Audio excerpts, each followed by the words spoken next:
Hello, good afternoon mga lalabs, mga vayots. Pag-uusapan natin po, muling balikan itong, ano ba ito, 2019 si binalikan ngayon ng taong bayan si Ann Curtis. Dahil sa nangyaring shooting incident sa Tacloban na kung saan ay parang apat na as of now na kanina na news. Apat na yung namatay kahapon yata yun, tatlo, no? At 5 ang sugatan. So, apat na. So dahil dati ay bilang isa daw siyang ambassador ng UNICEF, ito si Ann Cortez, eh, wala namang utak ito. Eh, wala maabaya CBN nga eh.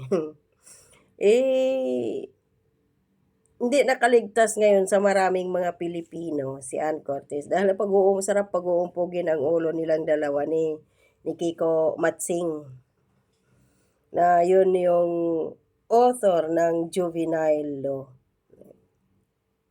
So dahil sa daming insidente ngayon na meron pang balita na yung umawat lang din ng gulo ay sinaksak sa liig. Tsugi, of course, ang dami. Sunod-sunod ang patayan. O doon sa Kabakan, papuntang Cotabato City, North Cotabato. Isang nanay doon na pinatay din ng kanyang anak na adik. Pero dito, ito yung topic natin dahil dito sa mga minor na to. So, nung way back May 22, 2019, ito yung sabi ni Ann Curtis dito. The debate on lowering the age of criminal responsibility is up for talks in the Senate. Saan ba ako? In the Senate, and as a UNICEF Goodwill Ambassador, it is my duty to raise awareness and lend my voice to support the call of the Council for the Welfare of Children. So bilang pinapahiram daw niya yung kanyang boses para ipalaganap pagdating dito sa public awareness na to. Dahil ayaw ni Ann Curtis na babaan ang tawag dito, age of criminal liability sa bansa. Sabi pa na dito, civil society organizations, professionals, associations, child protection experts, well-meaning citizens, parents, and the youth, I stand with them for not lowering the criminal age of responsibility, but instead supporting the full implementation of the current law of the Juvenile Justice and Welfare Act. So kapag kagaya sa kanila na to, na bago pa man ang mass shooting incidents na ginawa ng dalawang mga anak ng demonyo na to, ay pinag-aaralan nila. Kumakalat ngayon ang kanilang kunvo kung paano sila mag-amok at paano sila pumatay at mangharabas ng mga estudyante dahil covered sila ng juvenile law ni Kiko Pangilinan na kapag makapatay sila below 15 pababa, hindi sila makakasuhan. Ilalagay sila sa isang parang bahay ampunan, no? At doon sila mananatili habang hanggang sa edad nila na parang 22 or 25 anyos. Pagkatapos noon, kung magbago sila, palalayain na sila. Doon lang, hindi sila ikukulong sa prisuhan sa kagaya sa ibang bansa. Kahit sa Amerika, may ganito man na juvenile law. Pero iba ang kanilang batas din doon. Pwedeng makulong. Although hindi mo siya, yung ganitong mga minor, hindi siya pwede ihalo doon sa mga kulungan ng mga matataas, yung may edad sa kanila. So, kailangan nila din na may kulungan dapat na para sa mga minors. Pero hindi naman doon sa mga bahay pag-asa, parang mga bahay ampunan, bahay kalinga, ganyan. Hindi dapat ganun.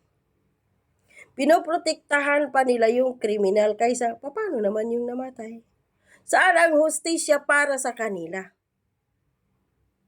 So, ayon pa dito kay Ann Curtis, I understand that there are those who see differently, but if you could only try and discern that they are still children, putang ina mo, kahit pa they are still children, they have the mind, no? Meron silang utak, mag-isip. Tingnan mo, hindi na to sila matawag po na they are children. Dahil pinag-uusapan nila, pinagpaplanuhan ng dalawang ito kung paano sila pumatay at hindi sila makukulong dahil covered sila ng batas ni Kiko Pangilinan na ang kanyang putang inang juvenile law na yan. So, paano ulitin ko yung pamilya ng namatay? Paano yung mga namatay? Kung sila bigyan ng pag-asa. So, wala na ding pag-asa doon sa mga biktima. Pinoprotektahan ang mga kriminal, tapos ano na lang yung mga nabiktima na natsugi na. Wala nang pag-asang mabuhay. Patay na. So, ano na lang yun? Sorry na lang, ganun. Dahil nabaril sila, napatay sila ng isang minor de edad. At kailangan protektahan ang nakapatay. So, hindi nabigyan ng hustisya yung mga namatay. Ganito kabobo ang putang inang ito na kung saan ay ginamit lang din siya ng UNICEF dahil sikat. Yun lang naman yun eh. Ito din kasing mga di putang UNICEF na dyan na organization sa Pilipinas. Hello! Kung maghanap naman lang kayo ng magiging ambasador, huwag naman yung bobo na kasing bobo nito. Ginamit nyo lang dahil sikat. Saan ba sumikat si Ann Curtis? Dahil ba sa kanyang talent dahil matalino siya? Hindi. Sumikat si Ann Curtis dahil sa kanyang halos paghuhubad na din. Wala din naman kabuhay-buhay mag-drama-drama na yung kanyang mga acting-acting dyan. Hindi din naman siya magaling umarte. Yun ang problema dito eh. So dito, pinoprotektahan nila yung mga kriminal. Dahil, paano Ann Curtis? Sana hindi mangyari sa anak mong si Dalia ang nangyari, ang sinapit ng mga biktima na ginawa ng ganitong klaseng karahasan ng mga kriminal na ito na pinoprotektahan mo. Dahil yung anak mo, pinag-aaral mo sa may mamahaling eskwelahan, may security guard doon, at posible pa na baka may bodyguard pa ang anak mo, may yaya na nagdadala doon. Itong mga estudyanteng pinatay ng 2 putang inang ito, nasa pampublikong eskwelahan, mahirap ang pamilya. Ang lakas ng loob ninyong magsabing dahil ako'y ambasador ng diputang inang kaya dapat pakinggan ninyo ako, putang ina ka. Hindi ka nakaranas ng hirap. Nagaya ng dinanas ng mga biktima na to. Sana lang, Ann Curtis, yung anak mo, hindi niya sasapitin ang sinapit ng mga nabiktima ng mga ganitong klaseng tao. Ando na yung ginagahasa nila, yung mga bata. Pinapatay. Sana lang, Ann.